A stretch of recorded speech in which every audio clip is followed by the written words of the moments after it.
Strange lights in the sky. Look, it's lit. I have no idea what that was. Objects moving at incredible speeds, breaking the laws of physics. That shot down to the ground at light speed. Craft from another world. They're real. They're here. The truth is out there, and we need to know. Can anyone discover the truth behind UFOs?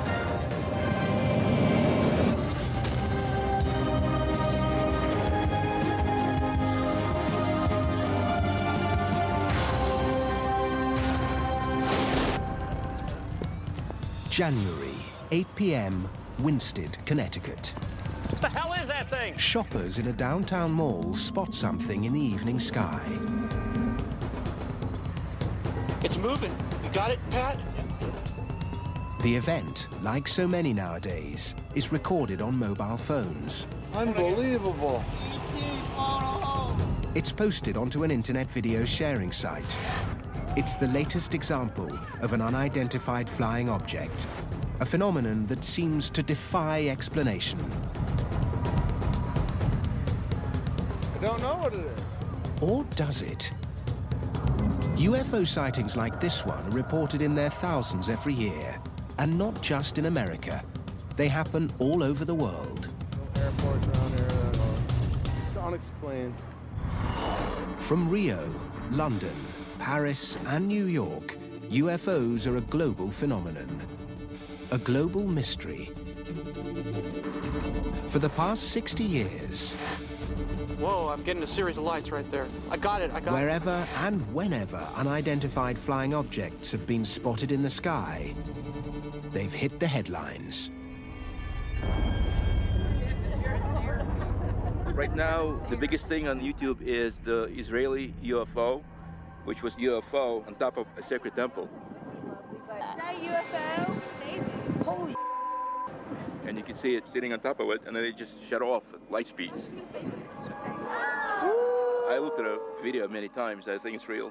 UFO sightings like these fire the imagination of enthusiasts all over the world We've seen them in Mississippi like this, but never. and fuel investigations to discover what these mysterious objects really are.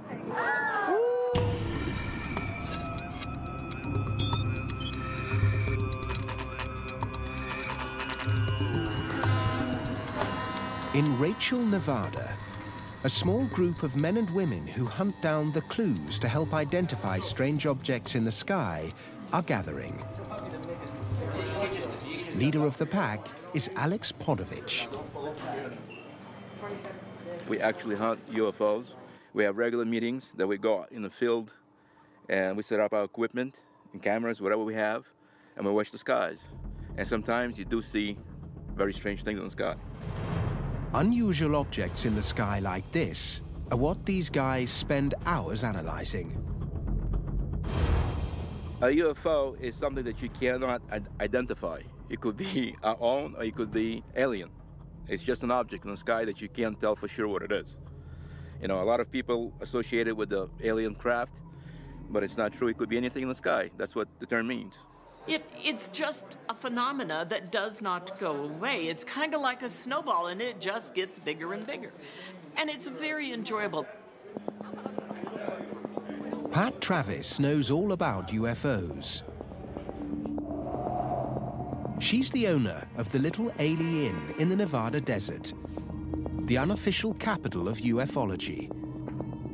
It's a mecca for UFO hunters for a good reason.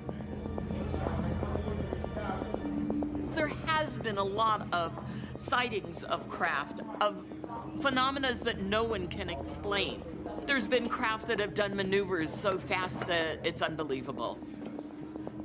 I believe that we cannot be the only beings in this entire magnificent universe. It has to be more. I will always believe that. She thinks UFOs are alien, a view held by some who investigate sightings. First of all, they're real. They're here. And the truth is that they created us. We need to know, as a human race, where we came from, what our origins are. Discovering the truth has been the focus of ufologists for decades, but it's not easy. UFOs are not something called up on demand.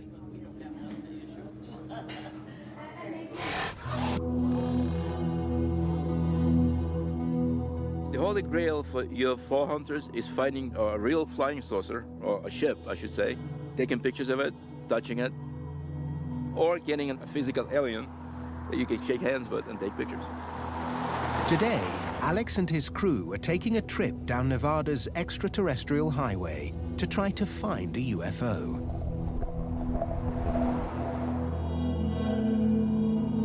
It is always an excitement to go out on a hunt. It's another possibility that I may find something that I've been looking for so many years. We are driving towards the mailbox, the infamous mailbox. They used to be black, and now it's white. The mailbox is a destination that's passed into UFO folklore. It's a location that's had more than its fair share of UFO sightings.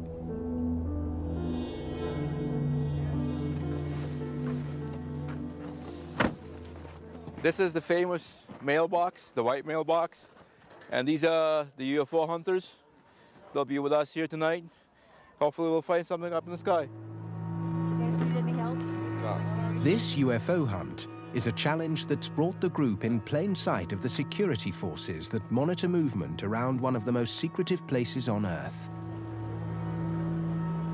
A US Air Force operating location near Groom Lake, Nevada. Better known as Area 51.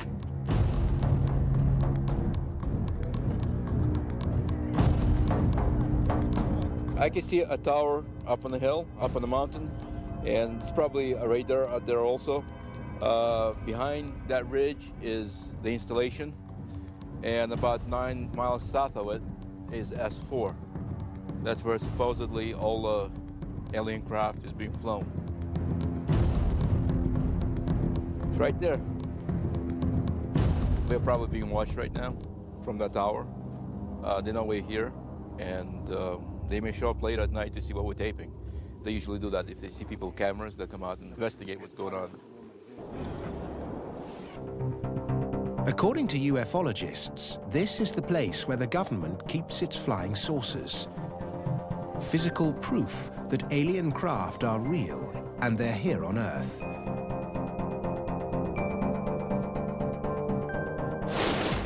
The incredible claim made headlines in the late 1980s, thanks to this man. I'm Bob Lazar. In 1988, physicist Bob Lazar told friends he'd seen flying saucers when he was working on a top-secret project at Area 51. There is physical evidence which proves that there is life elsewhere. Bob's job was to see if he could reverse engineer this propulsion system. Now remember, this is the John Lear's been a friend of Lazar's for over 20 years. He was one of the first he told about seeing America's flying saucers. I met Bob Lazar in 1988, and the first thing he said to me is, "I saw a disc today." And I'm sitting here writing, and I said, "What?" He said, "I saw a disc today." And I said, "Theirs or ours?" He said, "Theirs." But that vehicle is a disc, which is generally referred to as a flying saucer. And he told me that when he first saw it, there was an American flag on it, and he thought, well, this explains everything. We've got saucers, it's ours, we developed it. That's where all those rumors are coming from. But then he got to see inside of it, and there was little teeny seats, which were just about this big. And that's when it became all too clear to him that this was an alien craft. The admission by an Area 51 insider caused a media storm. Flying saucers were real and being hidden by the government. What they do is pump protons into the 115. It's my opinion that nothing we have developed has been without ET influence or technology. If UFOs and flying saucers are real and being kept in secret bases in the Nevada desert, it begs a series of questions. What are they for? And where and when did America get its hands on them? The Las Vegas UFO hunters are out looking for UFOs. They've gone high-tech. They're using a sensitive array of infrared and low-light cameras in the hope that it will help them capture images of unknown objects in the sky. This equipment is generally used for surveillance in very, very dark environments. Some of them use existing light. They can operate even from starlight. The other one is a traditional green night vision camera, which amplifies light. So if anything comes from that direction towards us and it emits light, we'll see it. Even before the cameras are up and running, Alex spots something in the sky. You can see the contrail, and that looks like probably an F-16. What do you think we're going to see out here tonight? Well, I'm hoping to see something that was engineered back, reverse engineered from alien technology. Almost ready. Almost there. If you had the infrared, we may be able to see some things that we can't see with our eyes. Maybe We're they're not still supposed to be seeing. We're not supposed to be seeing. So that gives us a chance to look behind the veil. Is this legal? Yeah, perfectly legal. Okay. You're on public land. Okay. If you get arrested, you don't know me. If a UFO is spotted, the hunters have the equipment to capture images of the craft in intricate detail. If they do, it will be a huge moment. We need to make it work. These are our eyes tonight. Well, that was close. Hopefully we'll see some strange lights up there that move in kind of a zigzag way or moving really fast. Look over here, this way. I hope to see a spaceship, actually, if it's possible. In the darkness, the hunters spot something off in the distance. Is that thing right over there? It's too dark for conventional cameras to pick out. But what about the low-light ones? It was just moving. It disappeared. Dropped like a stone. Right over there. Oh, It was a big light. Oh, that was beautiful. Look, it's lit. Right there, right See, there. look, you see him? He's orangey red. 1 o'clock. Has the infrared and low-light camera rig captured it? okay.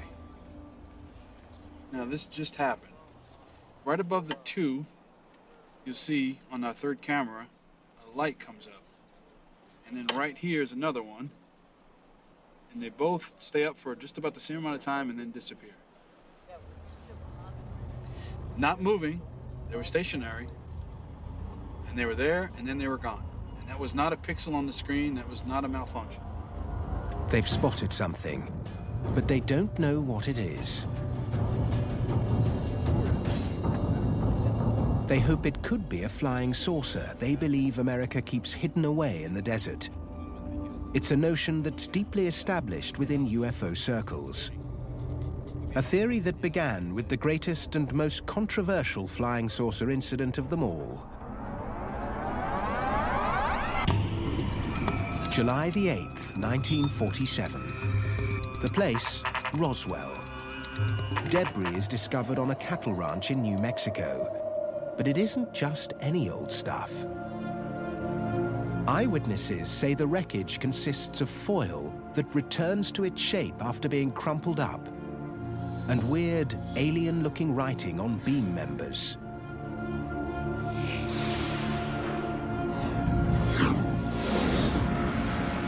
A UFO legend is born. But in a U-turn 24 hours later, Roswell's flying saucer is claimed to be a weather balloon, and a controversy has raged ever since. The interesting thing about the Roswell story is that regardless of whose side of the story you believe, the Air Force, the UFO research community, everybody agrees that some sort of object or device came down and was recovered. Now, the big question is, what's being covered up? But do you still get a lot of interest? I mean, do people still come out here and want to know what happened? There's still a little interest. People still come. I feel tempted Nick Redfern is just one of many who have investigated the most famous UFO case of them all. So, Eddie, we're pretty much at the crash site right now. Can you kind of explain? I think one of the main reasons why people are so interested in and fascinated by UFOs is primarily because there's always a yearning for people to look for mysteries. You know, people love mysteries, whether it's UFOs, the Loch Ness Monster, Bigfoot, ghosts. People love a real-life mystery. And I think when, as I do believe with UFOs, there is a genuine mystery, that makes it even more intriguing. No physical proof that a flying saucer came down in New Mexico has ever been produced. But the rumors that one did began a modern mythology.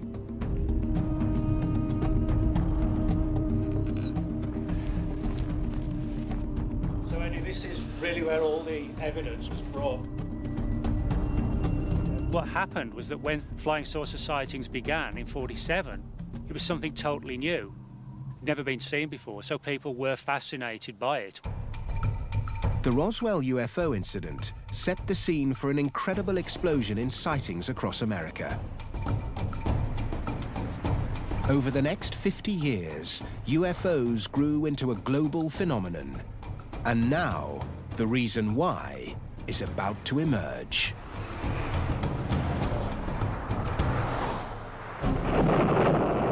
The late 1940s marks the start of America's fascination with UFOs.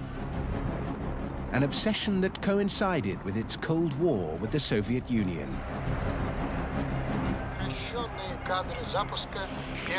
It was a period when America started seeing a lot more unidentified flying objects. The biggest trauma for post-war America in the 50s was the appearance of Sputnik in the sky.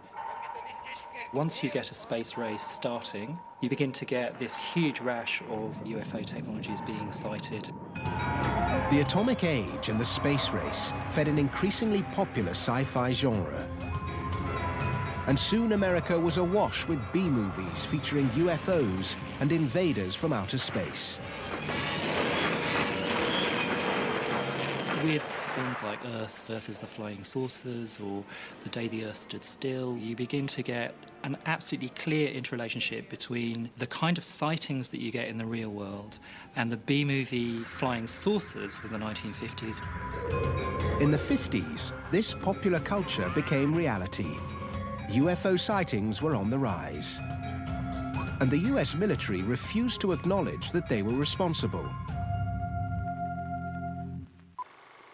The recent sightings are in no way connected with any secret development by any agency of the United States. But that's not true.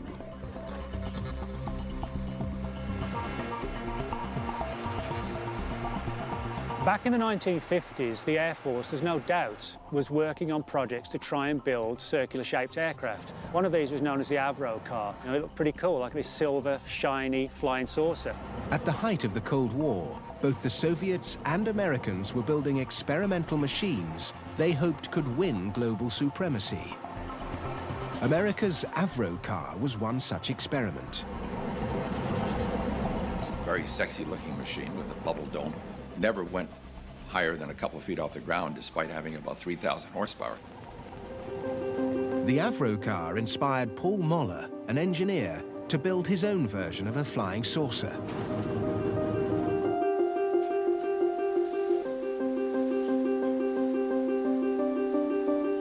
I do think it invokes the image of that little Jetson type of machine that we saw in the 60s that had the bubble dome and that freedom to move around in the future the way they did. That was very big in America, and I think it drives the interest of people to do it. Well, putting this canopy down really puts you into a very comfortable world. This is Dr. Paul Mahler flying the M200X. Paul Moller is one of only a handful of people who can claim to have flown a real flying saucer. The OMC rotary engines developing. It's truly a magic carpet sensation. When you're in a helicopter, there's a lot of vibration, number one.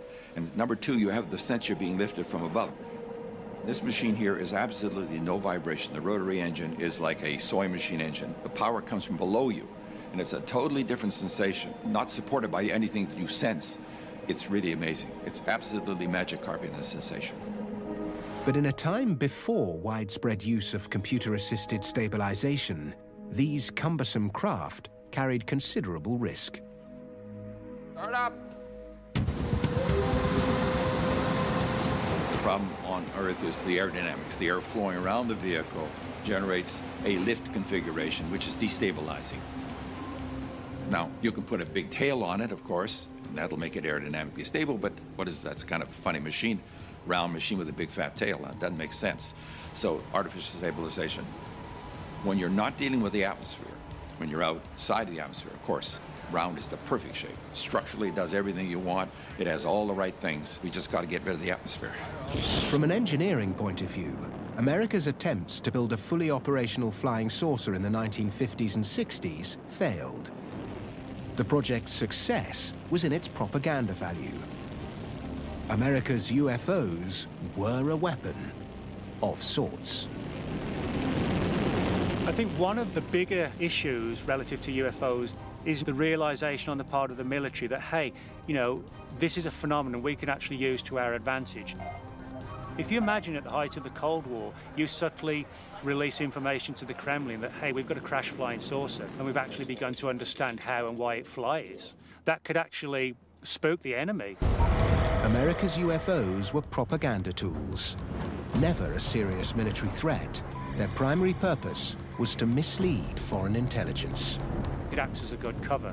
The deep military projects to build highly advanced aircraft and platforms gets buried amongst a huge mass of stories of back engineering and super secret X-Files type conspiracies. And while we're all running around following them, the real military secrets gets hidden. We now know that rumors which claimed the US was developing its own UFOs were intended to hide something else. But what? Maybe the Las Vegas UFO hunters can help find the answer. They've recorded an unidentified flying object on their equipment. Now they need to discover what it is. Yeah, it's freaking out.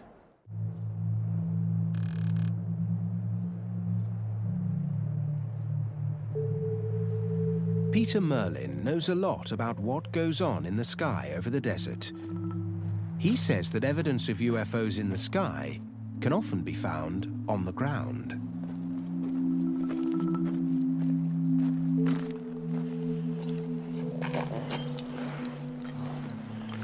One of the things people see around Area 51 are strange configurations of lights in the sky, glowing golden orbs, things like that. A lot of the time they're seeing these things. This is an Air Force anti-infrared flare. It provides a heat source to decoy heat-seeking missiles. And they look very strange to people on the ground because they seem to hang in the air or move in strange ways with the air currents while glowing and sputtering. The deserts are littered with thousands of these things. These account for a lot of the unusual light sightings in the night sky over Nevada. But Las Vegas's finest don't buy that explanation of what they've seen. They think it doesn't fit. It moved. That light moved. Right there. Yeah, I see it. Yeah, it's on and just faded out. You know, there's a lot of military aircraft up there right now. They're doing the exercises and they're dropping flares. But don't flares fall down? That one did look like it fell, but it was, flares float down. That's the nature of flares, is so it illuminates an area. They float like this. That shot down to the ground at like light speed. I have no idea what that was. Did it again. Look at that light, how it moves. It's coming back. I'm gonna rewind it right here. It's right here. I am freaking out. Nothing moves like that. That's strange. So it's sort of half imagination. What the hell was that? Was that a bomb? Probably. You sure? Yes, I think they're targeting your car, your vehicle. That's not funny, dude. The experienced UFO hunters are stumped. They've spotted an unidentified flying object over Area 51. But people like John Lear aren't surprised by sightings like these.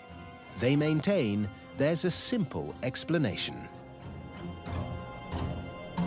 There is nothing that we have developed that hasn't been influenced by ET. They've given us everything. From Roswell, we developed such things as transistors, fiber optics, and things like that. Have the UFO hunters seen one of the reversed engineered UFOs Bob Lazar talked about in the late 1980s?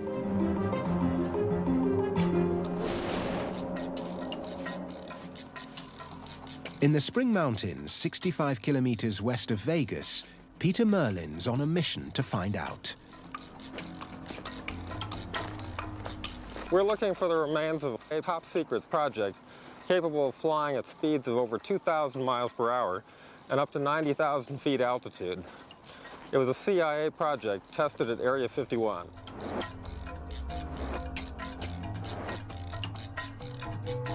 The question is, was this project based around UFO technology? They looked like craft from other worlds, so one could be forgiven for thinking, wow, that's a UFO. Because if you've never seen something like that, then it most definitely is an unidentified flying object. Now there's a chance to discover the truth. In 1967, one of these ultra-secret prototypes crashed here in the Spring Mountains. Conventional wisdom would be that these sites would be completely cleaned up. I've talked to people who worked on the cleanup crews, and almost universally, they told me, don't even bother looking because the government cleaned up every trace. But when I go to these sites, I find that there's always something left. That is a pretty decent-sized piece of titanium. Yeah, there's a little bit of black paint on the outer surface. The airplane was painted black. This is part of a radar-absorbent structure, so this would have been one of the most secret components of the airplane. So it seems like it would be surprising to find pieces of it out here after they cleaned it up, but yet the desert is littered with it. Peter Merlin has found pieces of the most sensitive military secret of the 20th century. It's not alien, but to the Soviets at the height of the Cold War, it might well have been. It's a technology so advanced that they never saw it coming, literally.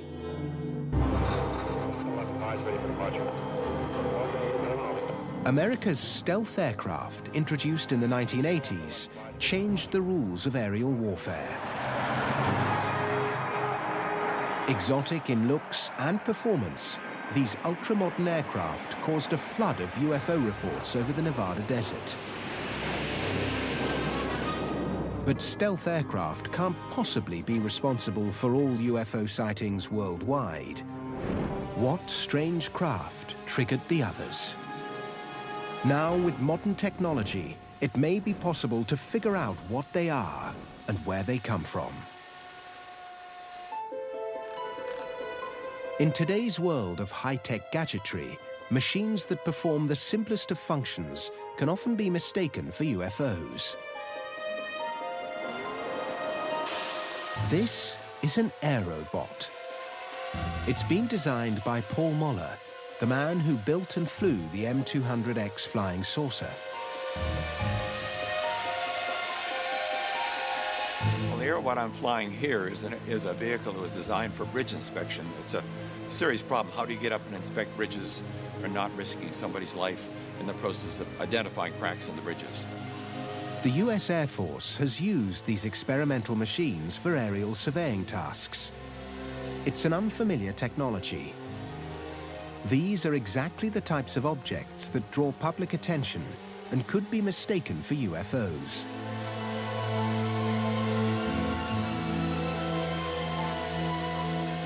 It's amazing. A lot of times we do not announce a flight of any of the things we're doing, but 5 o'clock in the morning, we started up and there's a crowd already here. It's almost like there's some magical communication out there. Everybody wants to see it fly. It's going to be surprising, but you know everything's surprising to start with, right? It's a matter of time. It wouldn't take very long before it'd be common like everything else in our lives. To the untrained or uneducated eye, Paul Muller's gizmos could appear to be unidentified flying objects.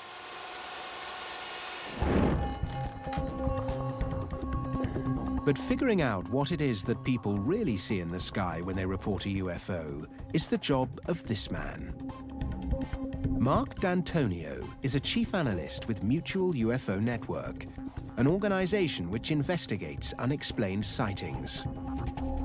When someone sees something, there's a variety of ways in which they can record it. This cell phone video showed up on the web, and just since late last night, it's already had 187 views. This is basically available for the world to see. It's the UFO recorded over Winsted, Connecticut. Mark's job is to analyze the footage and try to identify what it is. In the majority of cases, what he discovers surprises people. As anyone can imagine with UFO imagery and video, we're going to get a lot of images of things that are actually flying. You have aircraft, insects, birds, occasional rock, or other things flying through the air.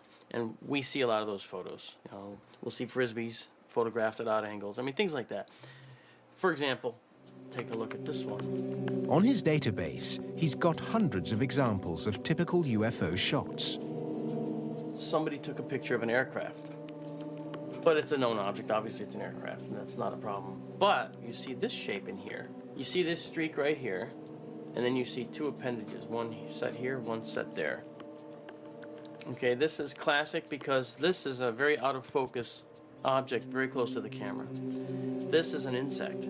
It's a common example of how a UFO can be captured on film, but never actually seen. Sometimes these objects aren't even flying at all. Many times people photograph things genuinely because they need them for work or whatever, but then later when they review the pictures, they see something odd because they didn't see it when the photo was taken. In this particular case, over here in the corner, these two objects showed up, and they were submitted as two objects that were not seen when the photo was taken. I looked at that and I started laughing. I said, you know, this makes my day. Because what that is just a staple. 95% of all the UFO material sent in to Mark for analysis turns out to be known objects, simply misidentified or captured in an unusual way. The UFOs typically become IFOs, identified flying objects, and they turn out to be planes and helicopters and atmospheric phenomena and celestial bodies like meteors and all kinds of things. But what about the sightings that can't be categorized so easily? All the other imagery that we've looked at so far have been in that 95% known category that we've talked about before, you know, aircraft, insects, flares. In this particular case, this is a true UFO. This is an unidentified flying object. It's a true unknown.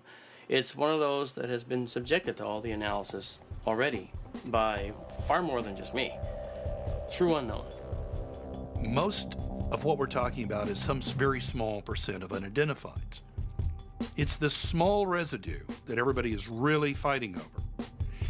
And of course, if the believers are right, if even one of those is really, really, really real, then extraterrestrial craft are real. It's a view that's dogged the UFO community from the beginning. Something flying in the sky that is unidentified and is an object isn't by definition an alien spaceship. There's no reason why in 2011, if somebody sees a circular craft in the sky, that has to be built by aliens. And here's proof. Winsted, Connecticut. Spectators in a dimly lit car park spot a strange object in the sky over a Stop and Shop mall.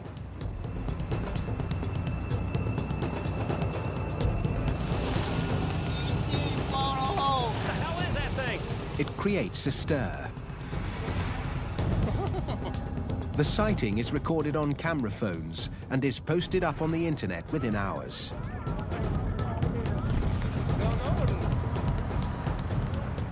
It's been spotted where there are no reports of any air traffic.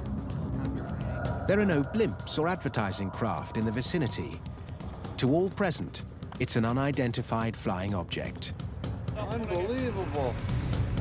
The problem is that as the technology advances, it becomes easier and easier to hoax things that look really good. Whereas, say, 30, 40 years ago, a good UFO photograph may actually have been a real UFO photograph because it was hard to fake. Today, a really good UFO could be some spotty 16-year-old teenager in his mum's spare bedroom putting together a piece of footage, putting it on the internet and laughing at all these wide-eyed UFO researchers. 50 seconds. Okay, coming in. This UFO is a hoax. Good. Connecticut's latest flying saucer sighting started life in a basement workshop a little over 24 hours before. Okay, lights. Good, there we go. One there. It's an experiment thought up for this investigation by MUFON analyst Mark D'Antonio. There's so much available off-the-shelf technology that allows you to put together a craft in no time at all that people can mistake, misidentify. It makes our job very difficult in trying to discern what's real, what's not, because the unknowns are out there, and that's what we're after.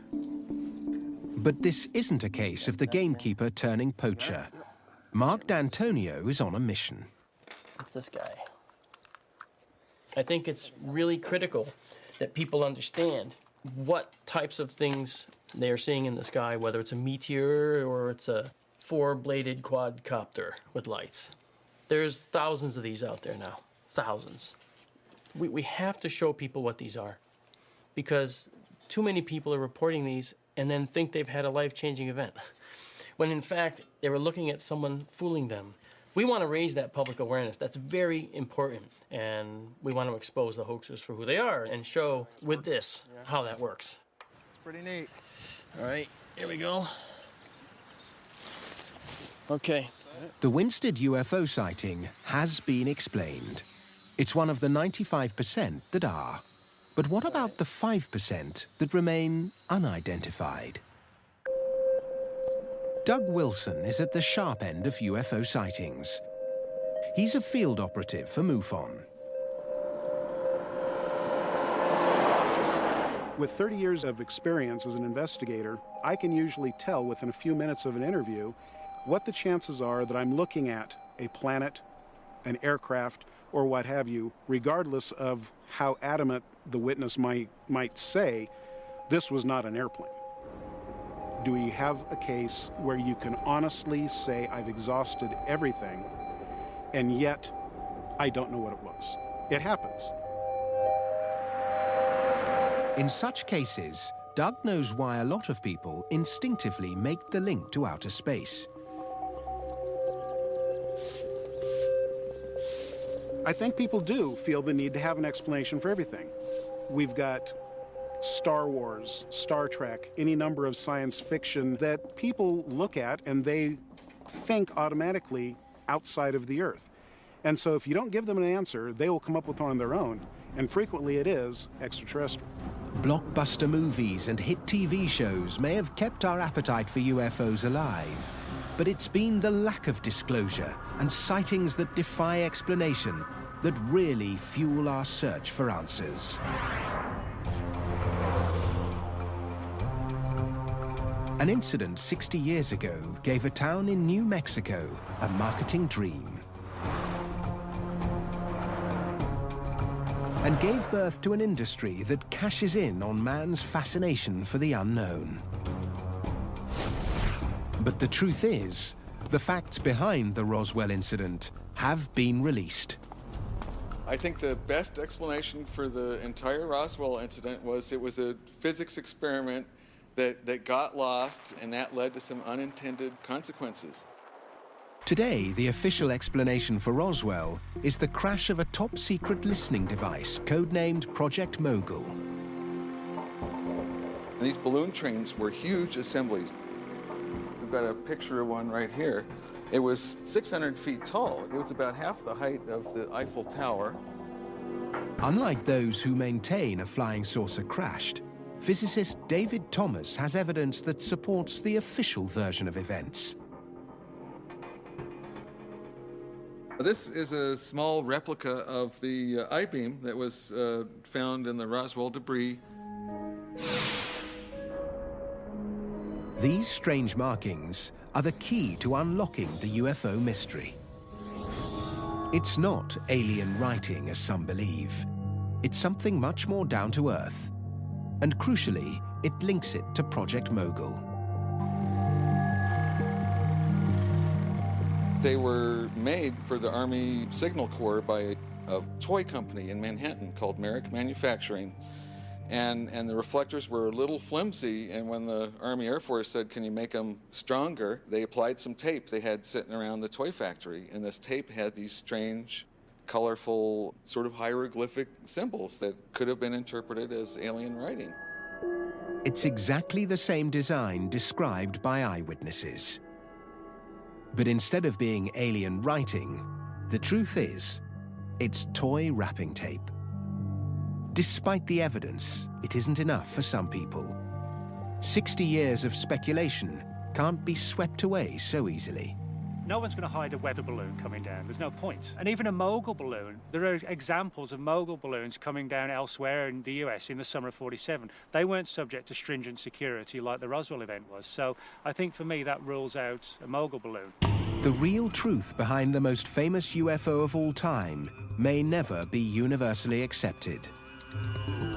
But the facts reveal that in the vast majority of cases, an explanation for most UFOs can be found. Simple misidentification, atmospheric conditions, hot air balloons, hoaxes, even staples can all become unidentified flying objects. But the question remains, what are those that stay unidentified? There are those people who understand that while there are a lot of mystery lights and things happening in the sky, some of them of a perhaps clandestine nature, there's no good evidence that any extraterrestrial craft is visiting the planet Earth. Believers will still hunt for the evidence. Light speed. That one, the last one? It's right here. In my opinion, the truth behind UFOs is that, first of all, they're real. They're here. Roswell, New Mexico. Something did crash, and I do believe that I was a alien spacecraft. But for those of us who just look to the skies and wonder, 80 to 90% of all UFO sightings are explainable. But as a rational person trying to keep an open mind, I would have to say that there is no reason to believe that aliens could not be here. It's kind of like people's belief in God. You can't prove it, but you'll be damned if you'll deny it in total.